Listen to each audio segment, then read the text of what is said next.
states are presently sub judice.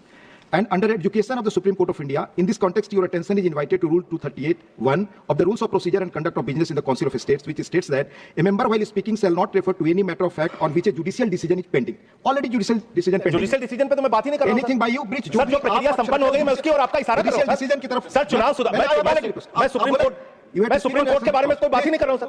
You are discussing ऐसा, मैं तो सिर्फ प्रोसेस के बारे में बात कर रहा हूं। मैंने आपको बता दिया, प्लीज आप बोलिए।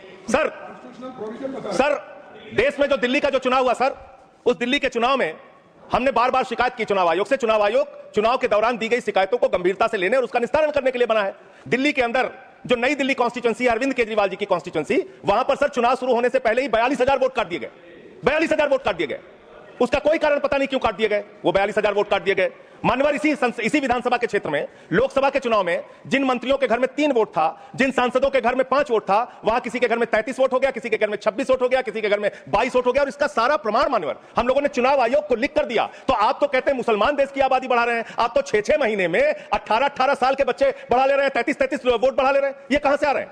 ये कहां से आ रही है? आबादी आपकी कैसे बढ़ रही है? दिल्ली में पूरी तरीके से आपने चुनाव का घपला किया, जिसका हम लोगों ने लिखित शिकायत दी थी। एक ही भारतीय जनता पार्टी के पदाधिकारी ने 11,000 वोट कटवाने के लिए शाहदरा में एप्लीकेशन दी थी। 24 बीजेपी के कार्यकर्ताओं ने 4800 वोट कटवाने की एप्लीकेशन जनकपुरी में। सर चुनाव की गड़बड़ी, सर चुनाव की गड़बड़ी, क्या सर चुनाव की गड़बड़ी पर नहीं बोल सकते? सर फिर हमारा टाइम जा रहा है। सर फिर हमारा टाइम जा रहा है।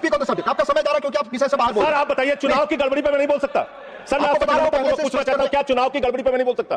चुनाव में हो रही गड़बड़ियों पे नहीं बोल सकता। इलेक्शन रिफॉर्म्स के पक्ष और विपक्ष में हम इलेक्शन रिफॉर्म्स कैसे होगा जब गड़बड़ियां नहीं बताएंगे सर? चीजों के बारे में गड़बड़ियां बताएंगे तो रिफॉर्म्स कैसे होगा? मैं उठा चुके हैं जिन चीजों सर मैं आपसे हाथ जोड़कर पूछना चाहता हूं, एक सेकंड सर, मैं आपसे विनम्रता पूर्वक पूछना चाहता हूं, चुनाव की गड़बड़ियों के बारे में अगर सदन को आपको नहीं